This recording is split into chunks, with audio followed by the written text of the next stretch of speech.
Sir पहले तो मैं ये जो नेशनल हेराल्ड केस है जी ये ये डिटेल में समझना जरूरी है बोलिए क्योंकि सर, क्या है प्लीज प्लीज बोलिए। कि पैसा इधर का नहीं हुआ, मनी लॉन्ड्रिंग कैसे नहीं हुआ, तो ये सब सवालों के मैं एक साथ आपके पहले जवाब दे दूं। बोलिए सर। कैसा है कि सर एजीएल जो कंपनी बनी थी वो 1937 में बनी थी। जी उसमें जवाहरलाल नेहरू जी के साथ 5,000 स्वतंत्र सेनानी भी थे। उन्होंने कुछ अपना अखबार चलाने का ये चालू किया। उसके बाद धीरे धीरे एजीएल की प्रॉपर्टीज बनती गई और एजीएल का अखबार सर 2008 में उनके पास 2000 करोड़ की प्रॉपर्टी थी और उनके ऊपर 90 करोड़ का लोन था। अब ये 90 करोड़ का लोन उस वक्त वो चुका नहीं सकते थे, ऐसा उन्होंने ये करके फिर कांग्रेस पार्टी ने उनको 90 करोड़ का एक अनसिक्योर्ड लोन दिया। पहले तो एक पॉलिटिकल पार्टी किसी प्राइवेट कंपनी को लोन दे सकती है क्या? इस पे तो बहुत भयंकर, मतलब जी बहुत बड़ा वायलेशन है, क्योंकि सर जनता का पैसा पार्टी को डोनेट होता है और पार्टी किसी प्राइवेट कंपनी को डोनेट नहीं कर सकती। तो पहला तो वायलेशन ये है। अब 90 करोड़ आप देखिए, 90 करोड़ के अगेंस्ट वो कंपनी के पास 2000 करोड़ के एसेट्स है, लेकिन वो कंपनी 90 करोड़ का लोन रिपे करने में असमर्थ रहती है।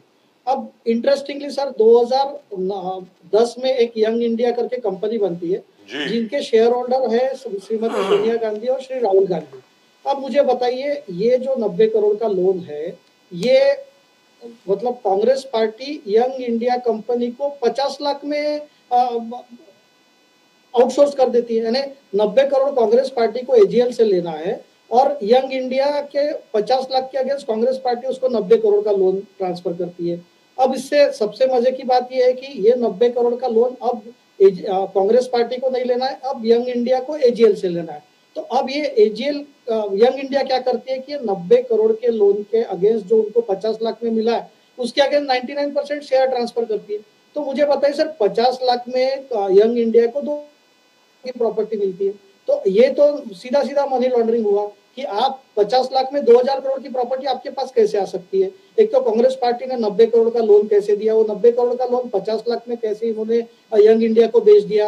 यंग इंडिया 50 लाख के अगेंस्ट 2000 करोड़ की प्रॉपर्टी लेती है और सिर्फ उनको 99% शेयर मिलता है। और सर दूसरे जो शेयर होल्डर थे, 5000 शेयर होल्डर जब 1937 में थे, वो आते आते 1057 शेयर होल्डर रह गए। उसमें बड़े बड़े नाम थे सर, शांति भूषण जी के फादर और उनके ग्रैंडफादर थे, फिर अपने काटजू साहब के मतलब सर, पुरुषोत्तम दास टंडन थे, आचार्य नरेंद्र देव थे। सर मैं वही बोल रहा हूँ कि सडनली ये एजीएल का जो शेयर होल्डिंग है जी ये कैसे कैसे कांग्रेस पार्टी ट्रांसफर कर सकती रफी है अहमद यंग किडवाई इंडियन साहब को। थे, Govind sir Ballabh Pant is a साहब थे। क्लासिक जी केस ऑफ मनी लॉन्ड्रिंग। अगर ये मनी लॉन्ड्रिंग नहीं है तो फिर दूसरा कोई मनी लॉन्ड्रिंग हो ही नहीं सकता सर। आप 2000 की प्रॉपर्टी, 2000 करोड़ की प्रॉपर्टी आप 50 लाख में हथिया रहे हैं सर। ये तो इससे ऐसा तो कोई बैंकिंग स्कैम भी नहीं हुआ है जितना बड़ा स्कैम है। और ये 2000 करोड़ की प्रॉपर्टी उस वक्त थी सर, आज ये 5000 करोड़ की प्रॉपर्टी है। और मैं आपके पास आना चाहता हूँ कि 2015 में ट्रायल कोर्ट में मैटर चला जी और गांधी परिवार के जो सदस्य इसमें अक्यूज्ड है उनको बेल पे छोड़ा गया सर। तो ये तो अदालत में मामला 2015 से है। 2016 में ये लोग वापस सुप्रीम कोर्ट में गए to quash the chargesheet. Supreme court ने मना किया कि we can not quash the chargesheet, let the proceedings continue. तो जो 1962 में सर इनको प्रॉपर्टी पेपर पब्लिश करने के लिए दी थी, अब ये प्राइवेट प्रॉपर्टी करके यूज कर रहे हैं। And these are all why young property was transferred to Young India, why not a charitable trust. अगर ये बोल रहे कि ये तो सेक्शन 8 की सर, कंपनी यंग है, इंडियन तो सेक्शन 8 की कंपनी है, तो सर दूसरे चैरिटेबल ट्रस्ट को क्यों नहीं है? क्यों गांधी परिवार को ही पूरा 99% होल्डिंग 2000 करोड़ का दे दिया? अब दूसरा मैं आता हूँ इनके प्रोटेस्ट में। ये सद्भावना की बात करते हैं सर। सद्भावना इन्होंने वेस्ट बंगाल में इतने दंगे हो रहे, वहां इनको दिख नहीं रहा कि सद्भावना करनी चाहिए। वहां लोगों को खदेड़ा जा रहा है, हजारों हिंदुओं को खदेड़ा जा रहा है। और ये सद्भावना ऐसी जगह आके कर रहे हैं नागपुर में जहां पर लॉ एंड ऑर्डर शांत है। अरे उस वक्त दंगा भी किसने किया था ये भी तो कपिल जी को देखना चाहिए ना, कि दंगे करने वाले कौन थे। आज उनको सद्भावना आप सिखाइए। सद्भावना आपको सिखानी है तो वेस्ट बंगाल में जाइए, सद्भावना आपको सिखानी है तो केरल में जाइए, सद्भावना आपको सिखानी है तो जहां पर वक्त के खिलाफ वायलेंट प्रोटेस्ट हो रहे वो करिए। तो सर ये जो मनी लॉन्ड्रिंग हुआ है और ये जो ध्यान भटकाने की बात करें, सद्भावना किस बात की सद्भावना कर रहे हैं? जहां बंगाल में आपका एक लीडर नहीं जाता, ना कोई आपका लीडर बोलता है। आपके कोई लीडर को प्रेस कॉन्फ्रेंस में जब पूछा गया कि बंगाल के बारे में बोलिए तो हम कंसर्न नहीं है बोलते बंगाल के बारे में। तो इस तरीके से सर देश नहीं चलेगा। लोगों के सामने सब ये एक्सपोज होते जा रहे हैं। और अब मैं आपको इनका छोटा सा एग्जांपल बताता हूँ। आपने नरेंद्र मोदी जी का जिक्र किया, एसआईटी की इंक्वायरी, हम तो लॉ के सामने सर पूरे तरीके से गए। इनको प्रॉब्लम क्या जाती है, जब गांधी परिवार जो first family of the Congress party है, इन पे अगर कोई उंगली उठती है, क्योंकि कांग्रेस का एग्जिस्टेंस ही गांधी परिवार है, तो गांधी परिवार में उंगली उठती है तो पूरे देश में हाहाकार मचाने की कोशिश करते हैं। जो वाड्रा जी की लैंड की इंक्वायरी हो रही है, अब कल जाके वाड्रा जी that is the question. बाकी साहब वही क्वेश्चन है कि this is a political witch hunt. ये व्हाट इज द पॉलिटिकल, मैंने जो फैक्ट बताया आपको, मुझे एक फैक्ट बताइए ना, ये 2000 करोड़ की 2 दिन पहले अभी सर वकफ का प्रोटेस्ट पूरे देश में हो रहा है, उसको छुपाने के लिए सबसे बड़ा इंपॉर्टेंट क्या चीज, ये कांग्रेस का ऑब्जर्वेशन है, सबसे इंपॉर्टेंट चीज क्या है, what will divert attention, Sonia Gandhi Rahul Gandhi, उनका चार्जशीट फाइल कर दो, और उसको सोनिया गांधी राहुल गांधी का चार्जशीट फाइल कर दिया, उसके एक दिन बाद रॉबर्ट वाड्रा को ईडी को बुलाओ।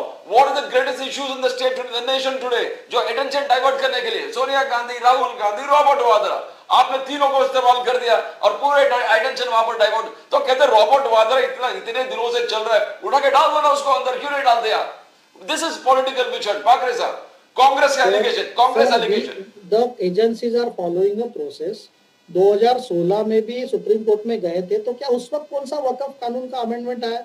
सर, देश में कानून बनना और एजेंसी की कार्रवाई करना ये तो चलते रहेगा। और चार्जशीट अगर कल फाइल ली गई तो इसकी तैयारी तो ईडी को पूरे प्रूफ्स और ये करके 2-3 साल से उनकी इंक्वायरी 4 साल से चल रही है। तो ऐसा नहीं है कि आज हमने डिसाइड किया कि ईडी की चार्जशीट फाइल करना और कल फाइल करना। So it's a process of law, it is subject to observations of high court, supreme court, trial court. और अगर आप देखिए, अगर 2016 में सुप्रीम कोर्ट ने रिफ्यूज किया है एफआईआर क्वाश करने में, that means supreme court is finding prima facie evidence. और सर, क्या देश को ये अधिकार नहीं है क्या कि 5000 करोड़ की प्रॉपर्टी जो नेशनल हेराल्ड के लिए थी, वो यंग इंडिया ने गांधी फैमिली उसको हथिया ले?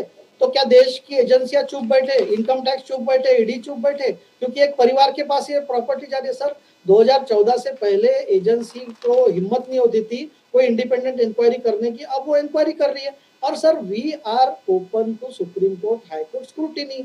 अगर कुछ गलत होगा तो supreme court will look at the matter.